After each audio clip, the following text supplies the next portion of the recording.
What's the fastest growing threat to Americans' health? Cancer, heart attacks, diabetes?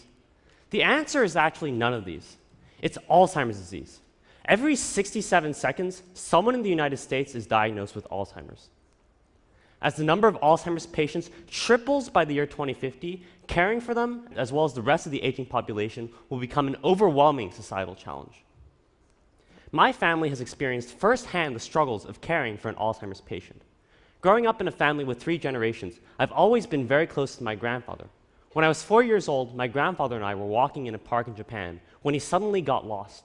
It was one of the scariest moments I've ever experienced in my life, and it was also the first incident that informed us that my grandfather had Alzheimer's disease.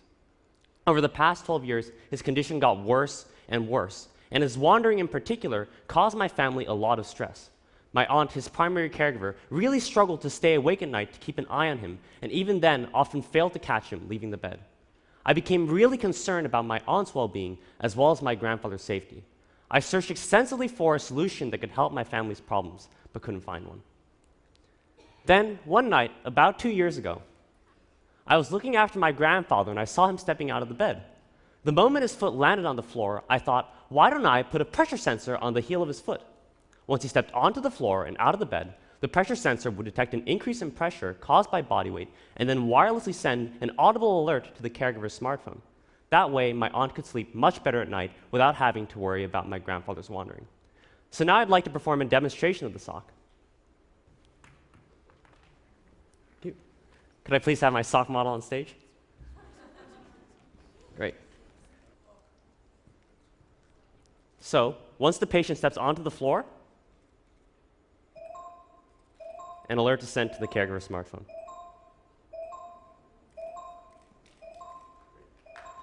Great.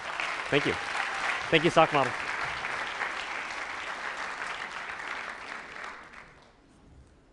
So this is a drawing of my preliminary design. My desire to create a sensor-based technology perhaps stemmed from my lifelong love for sensors and technology. When I was 6 years old, an elderly family friend fell down in the bathroom and suffered severe injuries. I became concerned about my own grandparents and decided to invent a smart bathroom system. Motion sensors would be installed inside the tiles of bathroom floors to detect the falls of elderly patients whenever they fell down in the bathroom. Since I was only 6 years old at the time and I hadn't graduated from kindergarten yet, I didn't have the necessary resources and tools to translate my idea into a reality. But nonetheless, my research experience really implanted in me a firm desire to use sensors to help the elderly people. I really believed that sensors could improve the quality of life of the elderly. When I laid out my plan, I realized that I faced 3 main challenges. First, creating a sensor. Second, designing a circuit. And third, coding a smartphone app. This made me realize that my project was actually much harder to realize than I initially had thought it to be. First, I had to create a wearable sensor that was thin and flexible enough to be worn comfortably on the bottom of the patient's foot. After extensive research and testing of different materials, like rubber, which I realized was too thick to be worn snugly on the bottom of the foot, I decided to print a film sensor with electrically conductive, pressure-sensitive ink particles. Once pressure is applied, the connectivity between the particles increases. Therefore, I could design a circuit that would measure pressure by measuring electrical resistance. Next, I had to design a wearable wireless circuit. But wireless serial transmission consumes lots of power and requires heavy, bulky batteries. Thankfully, I was able to find out about the Bluetooth Low Energy technology, which consumes very little power and can be driven by a coin-sized battery. This prevented the system from dying in the middle of the night. Lastly, I had to code a smartphone app that would essentially transform the caregiver's smartphone into a remote monitor. For this, I had to expand upon my knowledge of coding with Java and Xcode, and I also had to learn about how to code for Bluetooth Low Energy devices by watching YouTube tutorials and reading various textbooks.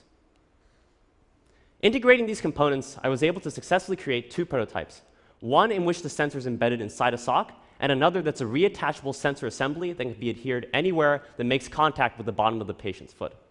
I've tested the device on my grandfather for about a year now, and it's had a 100% success rate in detecting the over 900 known cases of his wandering.